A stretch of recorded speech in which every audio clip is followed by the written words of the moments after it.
కొడుకును కూడా గెలిపించుకోలేక ప్రజల చేత్కారాన్ని పొందే ఈ బతుకు ఏంటి కొడుకును కూడా బతికించుకోలేక గెలిపించుకోలేక ఎవరు చంద్రబాబు నాయుడు గారా? గెలిపించుకోకపోతే ఏమవుతుంది? ఇవాళ చూడు 11 సీట్లు వచ్చినాయి. మరి మీ నాయకుడే ఎన్నిసార్లు సావాలి చెప్పు? క్లీనర్ నాని అసలు ఎక్కడున్నావో తెలియదు, ఆ వాగుడు ఏమైందో తెలియదు, అసలు ఉన్నావో పోయావో కూడా తెలియదు. ఎందుక బలుపు మాటలు?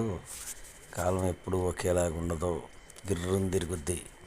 మళ్ళీ రేపు జగన్మోహన్ రెడ్డి గారు అధికారంలోకి రావచ్చు. ఇన్ని రోజులు అధికారంలో ఉన్నాడు చంద్రబాబు నాయుడు గారు. ఒక్క మాట అయినా ఎవరినైనా తూలాడా? ఒక్క మాట అన్నాడా? ఆయన పని ఆయన చేసుకుంటున్నాడు.